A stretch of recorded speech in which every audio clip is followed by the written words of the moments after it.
Snowman in Paradise by Michael Roberts.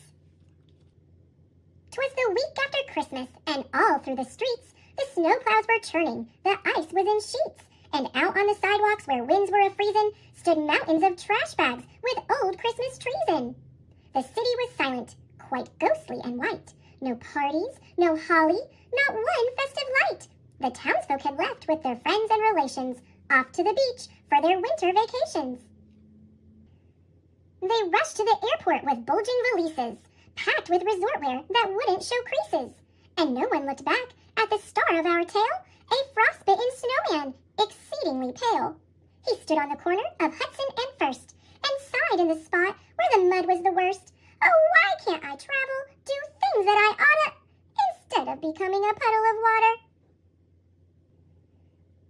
Now, often you wish, and what happens? A zero. But luck was at hand for our quick frozen hero. Down from its nest on a rooftop came calling a magical bluebird who said, "It's appalling! Please cease all this terrible moaning and sorrow. I'm granting your wish, and you're leaving tomorrow. My magic will see you don't melt in the sun. Just mind you return for some Christmas time fun."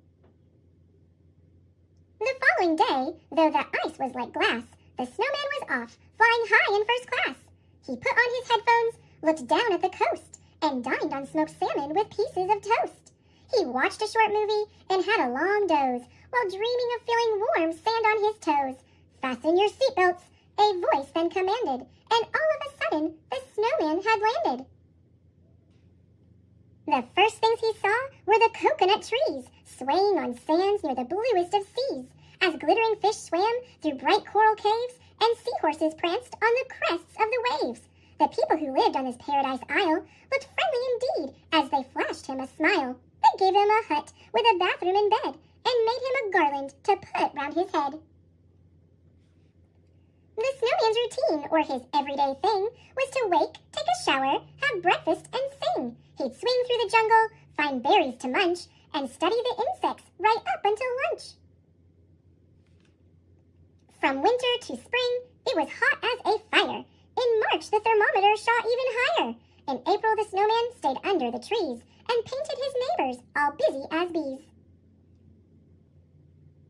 In May, after splashing with buckets of paint, he threw down his brush, saying, "Go, Dan, I ain't." Then hearing the waves crashing high on the shore, he raced to go surfing and painted no more. He partied through June, ate bananas in bunches. He slept until noon and had very late lunches. Each night he would skip on his big snowy feet, then pause just because he'd find new things to eat. July for the snowman was much the best fun. He'd find things to do, then he wouldn't do one. He lazed in his hammock, ate meal after meal, and didn't use sunblock, since how could he peel? Then halfway through August, the snowman said, "Phew, it can be quite tiring with nothing to do. Perhaps I'll be good, grow some flowers for friends, to take back as gifts when my holiday ends." September, October, the snowman worked hard to make a swell garden that covered his yard. And then in November, he wrapped neighbors' huts with seasonal blooms mixed with fresh fruit and nuts. Christmas was coming. He soon had to go back to the mud and the slush and the snow. How sad, thought the snowman, to leave this behind. But then something happened that quite changed his mind. A sinister bell tinkling far in the east signaled the warriors' pre-Christmas feast, where hunters who gathered for cocktails at 6 had run out of ice cubes to drop in the mix.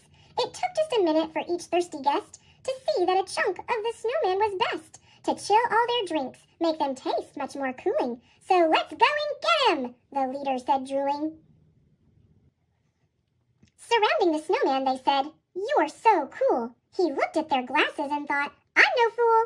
Then off up a hillside he dashed to the top, and dived to escape in a waterfall's drop.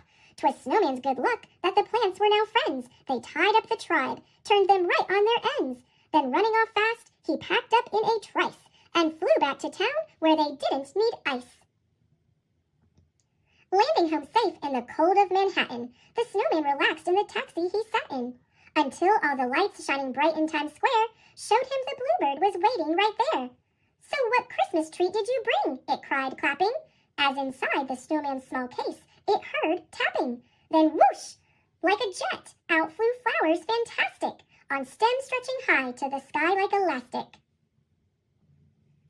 Orchids grew madly as vines started clinging. Palm leaves and cacti were sprouting and springing. From Brooklyn across to the United Nations, each block was a riot of wild decorations.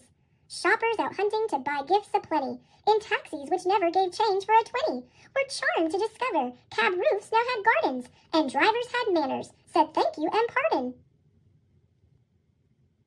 'Twas the night before Christmas, and though the snow swirled, our hero stayed snug in his own rooftop world. Snowman, said Bluebird, please live here forever. This place is my gift for your present so clever. To live here forever? How could it be hard? There's a bluebird of happiness in my backyard. So here is my wish as I turn out the light. Merry Christmas to all, and to all a good night. Thanks for watching. Click subscribe.